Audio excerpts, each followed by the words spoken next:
हर हर महादेव, हर हर महादेव। शिव गुरु के चरणों में शीश झुकाती हूँ। 56 कोटि देवी देवताओं को चरणों में शीश झुकाती हूँ। लीलम दीदी के चरणों में शीश झुकाती हूँ। हरिंदर भैया के चरणों में शीश झुकाती हूँ। गुरु बहिना को नमन करती हूँ। गौ माता को चरणों में शीश झुकाती हूँ। जागा जागा महादेव, जागा जागा महादेव। भक्तजनों, आज आप सुने फल देने वाले भोलेनाथ की शिव चर्चा व्रत कथा। इस शिव चर्चा कथा सुनने से भोलेनाथ आपके भी भंडार भर देंगे, सारे इच्छा पूरा कर देंगे। भक्तजनों, सावन महीना तो आने वाला ही है, लेकिन कांवर तो निकल चुका है। इस भोलेनाथ का कथा आप जरूर सुने, क्योंकि सावन महीना में भोलेनाथ का पूरा कथा सुना जाता है। भोलेनाथ प्रसन्न होकर आपके भंडार भर देंगे, आपके सारे इच्छा पूरा कर देंगे। भोलेनाथ के कथा सुने तो पूरा सुने, अधूरा मत छोड़े भक्तजनों, उनकी कथा पूरा सुने, क्योंकि भोलेनाथ को भी तकलीफ होते हैं। वो कहते हैं कि मेरा कथा लोग अधूरे सुनते हैं, पूरा सुनता नहीं है। जो लोग पूरा कथा सुनते हैं वही भोलेनाथ के भक्त बनते हैं। जो लोग अधूरा कथा छोड़ देते हैं वो कभी भोलेनाथ का भक्त नहीं बन सकते। अब कथा सुनते हैं। जोरुआ 2 बहनें थी, एक गंगा और एक जमुना। दोनों बहनें हर सोमवार को मंदिर जाती है और भोलेनाथ को पूजा करती है। गंगा बहुत मन का सफैया थी। उनका मन में ना हिरसा और ना छल कपट था। वो बहुत सीधे साधे लड़की थी। लेकिन जमुना का मन में हमेशा हिरसा और शैतानी रहता था। वो अपना बहन गंगा के साथ हमेशा नकल करती थी। जैसे गंगा करती थी वैसा ही जमुना करती थी। एक दिन गंगा बाजार जा रही थी, साथ में जमुना जाने लगी। जो गंगा कीन रही थी वही जमुना कीनती है और दुकानदार से जमुना झगड़ा करने लगती है। एक तो सारे पोचे फल रखते हो और ज़्यादा दाम पकड़ते हो। अगर ऐसे सारे पोचे फल रखोगे तो तुम्हारा फल कौन लेगा, कौन किनेगा। दुकानदार कहता है कि तुम्हें बुलाया था कि मेरा फल ले जाओ। गंगा कहती है कि जमुना, तू जहाँ जाती है वहाँ झगड़ा करने लगती है, क्यों उसको पैसा दे दे। फल तो बेचारा अच्छा अच्छा फल रखा है, कहाँ सड़े हुए फल है। दोनों बहनें फल लेकर घर आती है। एक बगीचा में फूल लाने जाती है। जब गंगा लाल पियर फूल तोड़ने लगी तो वो भी लाल पियर फूल तोड़ने लगी। उसी समय एक औरत आई फूल लेने। अब तो जमुना उस औरत से झगड़ने लगी, कहने लगी कि हम लोग के देखा देखी तुम भी फूल लेने आ गई। वो औरत कहने लगी कि तुम लोग भोलेनाथ को चढ़ाओगी, मैं नहीं चढ़ाऊंगी। तुम लोग के लिए ये फूल का बगीचा है, मेरे लिए नहीं है। एक दिन गंगा का माता पिता सोचने लगे कि मेरे बेटी दोनों बड़ी हो गई है, अब दोनों को शादी कर देना चाहिए। गंगा जमुना का माता पिता घर भर ढूंढने जाते हैं। एक ही घर में 2 लड़का मिल जाता है। दोनों बहनें का माता पिता एक ही घर में शादी कर देते हैं। दोनों बहनें अपना ससुराल जाती है। गंगा ससुराल में जाकर अपनी सभी परिवार को मन जीत लेती है और अपना संसार करने लगती है। लेकिन जमुना तो ससुराल में जाकर अपना सास ननद जेठानी से वो झगड़ा करती है। गंगा एक छोटा सा माटी के घड़ा आनती है। जब जमुना देखती है कि गंगा माटी का घड़ा लाई है, वो भी जाकर मिट्टी का घड़ा लाती है। दोनों बहनें घारा में जल भर लेती है। गंगा को प्यास लग जाता है, वो फिर से पानी पीने चल जाती है। इधर भोलेनाथ गंगा का मिट्टी के घड़ा सोने में बदल देते हैं और उसमें बहुत सारा मोहर हीरा भर देते हैं। जब जमुना का नज़र पड़ी तो अपना मिट्टी के घड़ा ले जाकर उस जगह पर रख देती है और गंगा का सोने के घड़ा उठाकर वो घर चल देती है। जमुना बहुत खुशी थी कि मेरा तो भाग लौट गया, मेरा तकदीर खुल गया कि इतना सारे सोने का कलश में मोहर भरा मिला। गंगा उसी मिट्टी का घड़ा में जल भर कर घर जाती है और घर के अंदर कलश रख देती है। आया कर बाहर में काम करने लगती है। काम करते करते गंगा को प्यास लग जाता है। गंगा जाती है उस कलश से पानी पीने। जाकर क्या देखती है? वो देखती है कि मिट्टी के घड़ा तो सोना में बदल गया है और उसमें बहुत सारा हीरा मोती मोहर भरा हुआ है।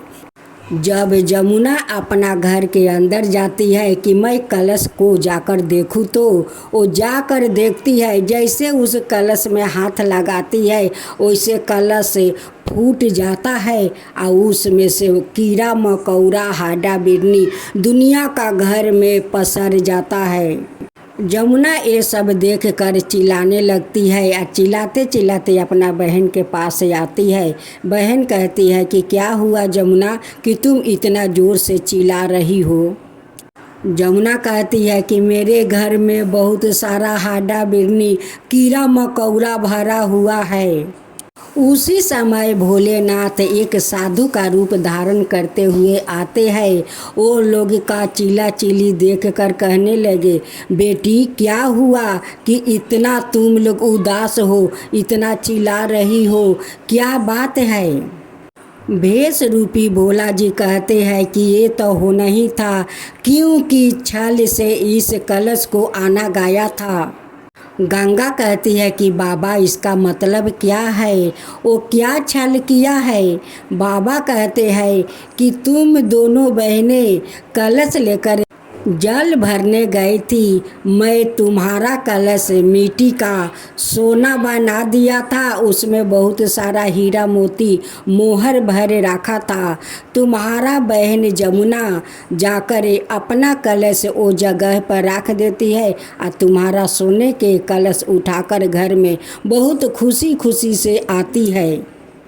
जमुना कहती है कि बाबा आपको कैसे पता? गंगा भी कहती है कि बाबा आपको कैसे पता?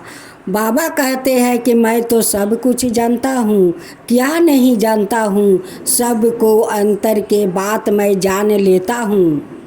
तब गंगा पहचान लेती है कि ये कोई बाबा नहीं है, ये तो साक्षात भोलेनाथ जी है, साधु का रूप धारण किए हुए है। जाकर गंगा दोनों पैर पकड़ लेती है, कहती है कि बाबा मेरा तो भाग्य बदल दिया बाबा, मैं तो धन हो गया बाबा, मैं धन हो गया।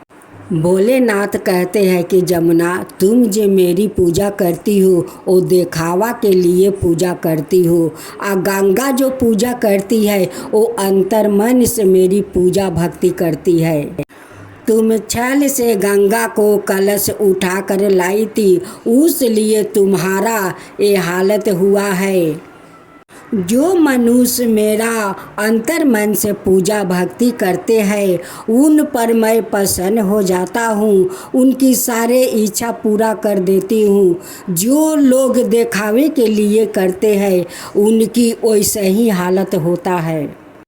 जमुना जाकर भोलेनाथ के पैर पकड़ लेती है, कहती है कि बाबा मुझे माफ़ कर दीजिए, मैं पापिन हूँ, मुझे माफ़ कर दीजिए। अब भोलेनाथ कहते हैं कि माफ़ तुम्हारा तब मिलेगा जब तुम 16 सोमवारी करोगी और 16 सोमवारी के बाद उद्यापन करोगी, तभी तुम्हारा माफ़ी मिलेगा। अब जमुना अपना मन से क्रोध निकाल देती है। अब भोलेनाथ का हर सोमवार को वो सोमवारी करना शुरू कर देती है। जैसे 3 सोमवारी किया वैसे जमुना के भोलेनाथ उनकी तकदीर बदल दिया।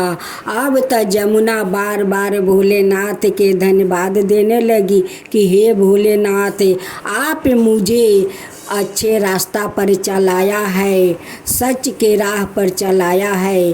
अब मैं आपको हर सोमवार को दिन उपवास करूंगी और श्रद्धा भक्ति से आपको पूजा करूंगी। भोलेनाथ तथास्तु कहकर अंतर ध्यान हो जाते हैं। चारा चवाए सखी बारा निकलागे, कहत निकलागे सुनत निकलागे। चारा चवाए सखी बारा निकलागे, शाम निकलागे सवेरे निकलागे। चारा चवाए सखी बारा निकलागे, चारा चवाए सखी बारा निकलागे। यही है शिव गुरु का चर्चा, यही है भोलेनाथ का पूजा। जय शिवा ओमकारा, प्रभु हरे शिवा ओमकारा। ब्रह्मा विष्णु सदा शिव अर्धंगिनी धारा। ओम जय शिवा ओमकारा, एकानन चतुरानन पंचानन राजे। शिव पंचानन राजे, हंसासन गरुड़ासन विषवाहन साजे। ओम जय शिवा ओमकारा, 2 भुज 4 चतुर भुज 10 भुज अति सोहे। तीनों रूप निरखता त्रिभुवन जन मोहे। ओम जय शिवा ओमकारा, अक्षर माला बने माला मंगल माला तारी। चंदन मृग मद सोहे बोले सुभिकारी। ओम जय शिवा ओमकारा, श्वेतांबर पीतांबर गंबर अंगे। सनकादिक बरे मादिकी भूतादिकी संगे। ओम जय शिवा ओमकारा, करके मध्यम कमंडल चक्र त्रिशूल धरता। जग करता जग भरता, जग पालन करता। ओम जय शिवा ओमकारा, ब्रह्मा विष्णु सदा शिव जानते अविवेका। प्राण बचर के मध्यम याहे तीनों एका। ओम जय शिवा ओमकारा, तिरगुण शिवजी के आरती जो कोई नर गावे। शिवा जो कोई नर गावे, कहत शिवानंद स्वामी मन भजत शिवानंद स्वामी। मन वांछित फल पावे। ओम जय शिवा ओमकारा, जय शिवा ओमकारा।